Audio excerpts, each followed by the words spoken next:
Hi everyone, this is my formative assessment technology review, and the technology that I chose was Vizia, and this is just the kind of home page for Vizia, and right away you can see it says the end of passive viewing. So it is a website where you can upload videos from YouTube, and you can put in different quiz questions, you can put in polls.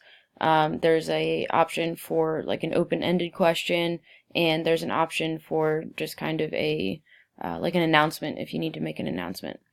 And so this is the website here, pretty simple. It just kind of shows you like, the benefits. So you can put in multiple choice questions. You can put in like yes or no questions, and like I said, open-ended.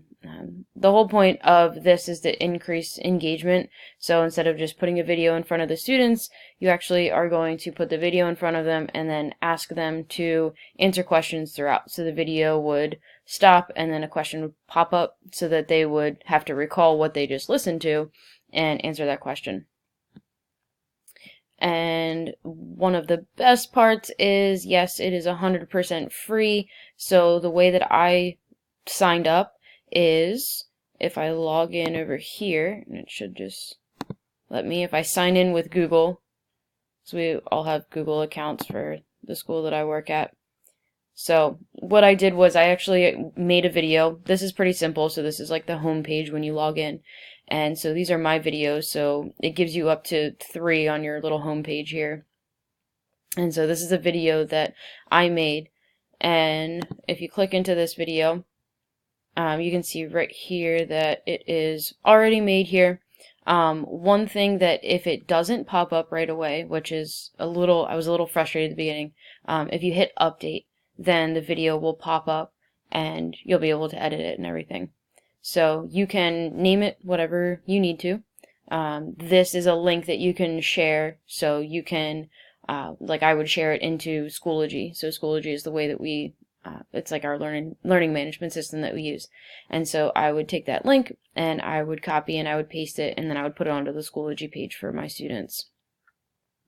Over here on the right hand side, you can see that once you ask the questions and you get the answers, you can actually get like a spreadsheet for all of your students' answers. So it'd have like all of the students, and then like each question and then what they answered, which is really nice. It gives you a good overview of just kind of a quick view of, what the students were, if they were discussion questions, yes or no questions, whatever the case might be. One of the ways that actually I've used, not this because I wasn't aware of this, but Edpuzzle, which is very similar, I've used it when I wasn't going to be at school, so I knew that I was going to be out for a day. And so I went through and I was like, okay, well, these kids are going to watch this video. Well, hey, now I can actually like kind of test them and see, are they paying attention to it?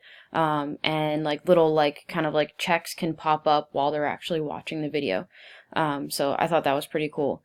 One thing that I wish that this website had is to put in some sort of like audio. So again, I know I'm reviewing Vizia, but I'm going to talk about Edpuzzle a little bit just because I'm familiar with it.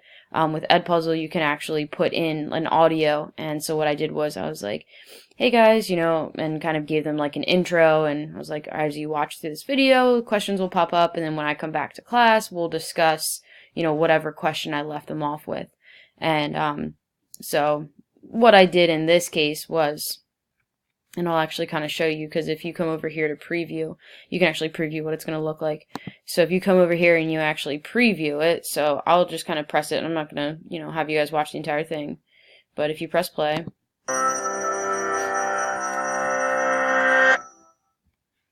massive vines that blanket the southern United States, you can climbing as see high as where 100 feet as they uproot trees and swallow buildings. A ravenous you can see where I have embedded different questions. One thing that I also don't really like is the fact that you can just skip through the video. So the students could just click and they could come right up to the question and they can skip through the video.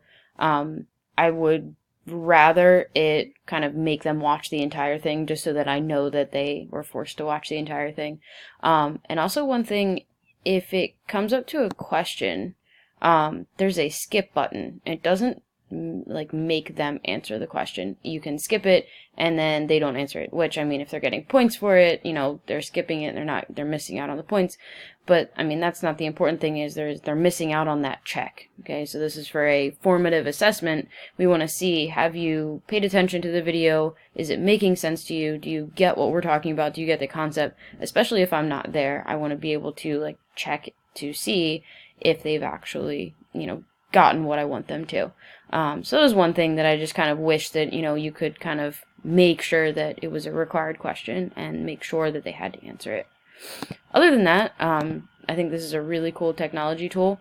It gets them more engaged. You know, they're more of active learners, and again, it's a good form of assessment because it's just checking their understanding depending on what type of questions that you actually input. They could be, you know, a yes or no, just kind of a quick check. It could be a thought question, could be a discussion that you leave them off with, and then you know, start class with the next time.